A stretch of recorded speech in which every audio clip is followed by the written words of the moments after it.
Копошащаяся моль доедала ее мечту и отдушину, ее любимое дело в жизни. Единственное, чем она занималась после смерти мужа. Сотни платьев и костюмов, когда-то любовно выстроенные в ряд, уже еле держали строй, потревоженные насекомыми, сыростью и незваными посетителями. Она, улыбаясь, смотрела на свой разрушающийся дом с тысяч раскиданных на полу фотоснимков. Молодая беззаботная итальянка, полная планов и энергии. Думала ли она тогда, что ее невинная затея сможет обернуться таким образом?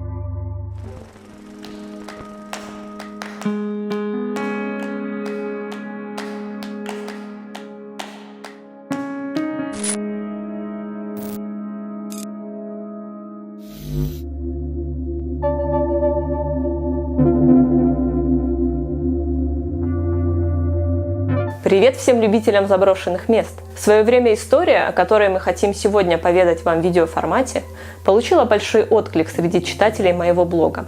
И вот наконец-таки пришло время остановиться на ней поподробнее.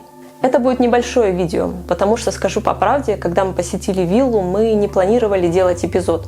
Мы просто снимали для себя на всякий случай, поэтому кадров не так уж и много. Но история в итоге получилась интересная, и мне показалось, что будет здорово ее так проиллюстрировать. Для этого мы перенесемся в Италию, в небольшой городок, на краю которого как раз-таки и стоит эта заброшенная более 20 лет вилла. Ее последняя хозяйка организовала здесь подпольный бизнес, увы, так и не принесший ей никакого счастья, а в итоге и вовсе разрушивший ее жизнь. Давайте же вместе взглянем на то, что осталось от дома и мечты этой женщины.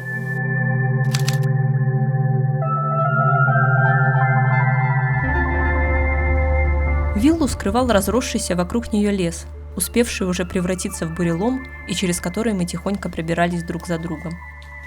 Наконец-то сквозь листву мы различили ее бежевые стены. Рядом был припаркован старый фургон, так же, как и сама вилла, огороженный сеткой. На сетке висели предупредительные таблички.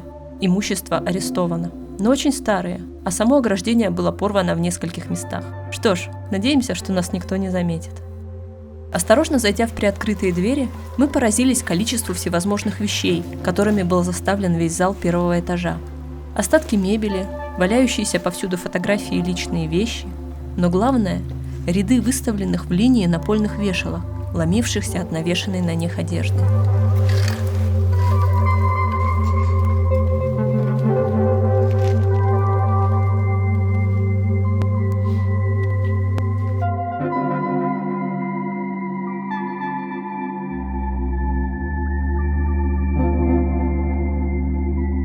Одежда также лежала в коробках и пакетах, поверх которых стоял одетый в поеденную молью шубу манекен.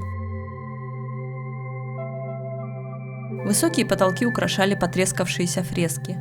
Вход-арка вел к лестнице на второй этаж. «Хорошо, что приехали зимой», — мелькнула у меня мысль.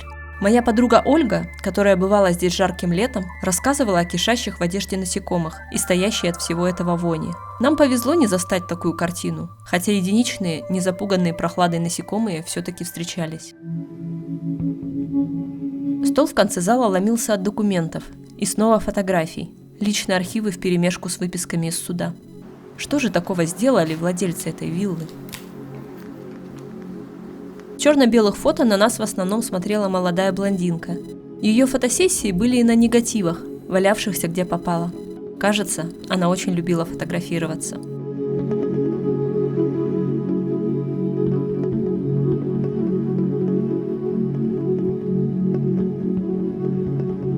К залу примыкало несколько комнат, но зайти удалось не во все.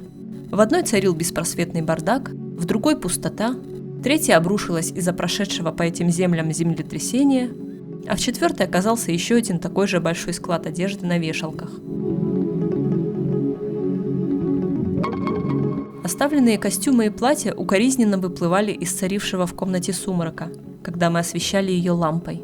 Столько труда, затраченного на их пошив, было вложено в никуда.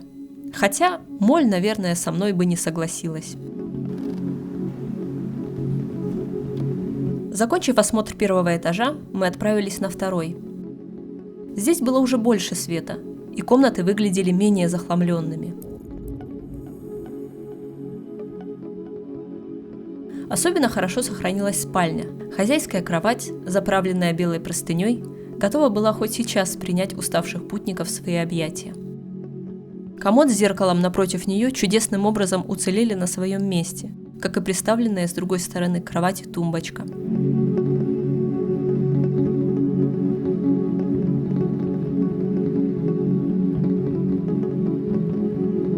Следующая комната тоже раньше была спальней. В ней сохранилась односпальная кровать и разбросанный на полу мусор.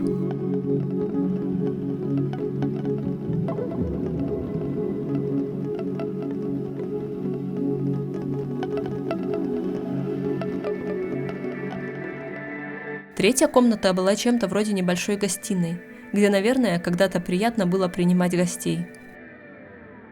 Здесь сохранились вышитые узорами и персонажами диваны и кресла, правда, подмоченные стекающей с потолка водой, а также мебель и стоящий в ней музыкальный проигрыватель. Оставшаяся комната и туалет, к сожалению, уже не имели пола. Довольно жуткое и любопытное зрелище, когда в конце вытянутой комнатушки ты видишь повисший над пустотой унитаз.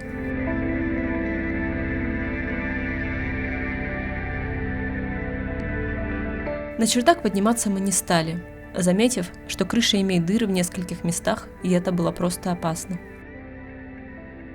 Закончив снимать фото, решили поскорее покинуть виллу, боясь подхватить себе на одежду каких-нибудь насекомых и задаваясь вопросом, что здесь раньше было и что произошло с владельцами.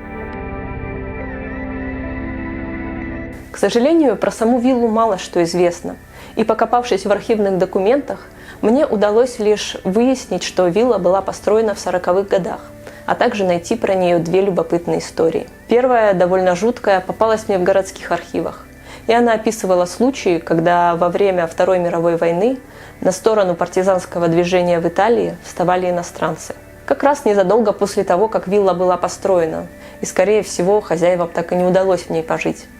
Ведь совсем скоро она стала штаб-квартирой обосновавшихся в городе фашистов.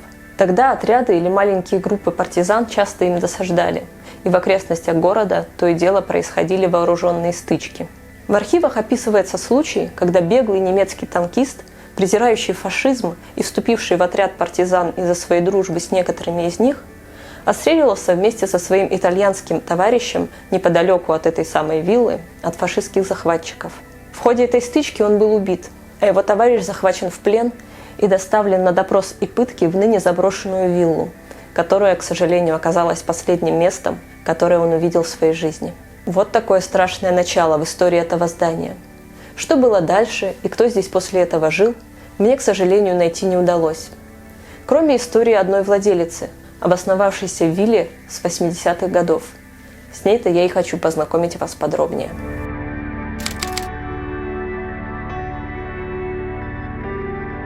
Всю свою жизнь Крис купалась в чужом внимании. Обворожительную блондинку, всегда одетую с иголочки благодаря своему большому гардеробу, с удовольствием снимали многочисленные фотографы, а когда она проходила по улице, прохожие оглядывались ей вослед. Муж был влюблен в нее до беспамятства и безропотно потакал всем ее прихотям, одаривая Крис все новыми и новыми приглянувшимися ей вещами. Она настолько любила все эти платья и костюмы известных марок, что, наверное, спустила на них целое состояние. Друзья и знакомые поглядывали на нее с завистью, и тогда в голове у Крис, всегда любившей шить, родилась рискованная идея – открыть свое ателье по пошиву копий дорогих костюмов именитых дизайнеров и продавать их по более доступным ценам, чем она и занялась. Новый подпольный бизнес, на который она потратила несколько лет, так и не принес ей каких-то огромных состояний, хотя и вполне покрывал расходы и некоторые ее прихоти. Зато в будущем это занятие принесло ей немало проблем. Первым ударом для Крис стала смерть мужа, никогда не одобрявшего увлечения жены, но все равно поддерживавшего ее в любых начинаниях. Он сильно переживал о том, что когда-нибудь обман раскроется, и проблемы накроют их с головой, но, к счастью для себя, до этого не дожил. Оставшись одна, Крис взялась за пошив с еще большим рвением, посвящая этому все свое свободное время и не выходя из этого режима в течение нескольких лет. Но однажды тайное стало явным. Сломленная горем, она окончила свои дни в тюрьме. Виллу же, совсем находящимся внутри имуществом, конфисковали, и долгое время она простояла запечатанной. Пока на этих землях не случилось землетрясение, и несколько комнат с грохотом не обрушилось. Сюда зачастили вандалы и фотографы, тревожа покой обосновавшихся здесь насекомых, с удовольствием поедающих оставшиеся от крыс шубы и костюмы. Вот такую странную и грустную историю нам удалось найти о последней владелице. Вилла стоит заброшенной с начала 2000-х годов, но какое-то время за ней еще приглядывали наследники. Правда, полноправно вступить в наследство они так и не смогли. На имущество Крис был наложен огромный штраф, и при вступлении в наследство его необходимо было выплатить. Кроме того, Крис с мужем, пока жили там, немного изменили планировку виллы, без согласования с городскими властями. И будущему потенциальному владельцу необходимо было устранить и эту неувязку за свой счет. И, конечно же, найти таких энтузиастов довольно сложно. И стоящая годами без поддержки и реставрации вилла постепенно разрушается. Когда мы были там 2 года назад, крыша еще была. Сейчас же она полностью упала. И без скорейшего вмешательства, я думаю, вилла простоит еще не очень долго. Вот такая история у нас получилась про это место. Я надеюсь, этот короткий ролик вам понравился. И если так, не забудьте поставить лайк этому видео и подписаться на канал, если хотите увидеть продолжение историй. Ну а я с вами прощаюсь. До новых встреч в заброшенных местах. Пока!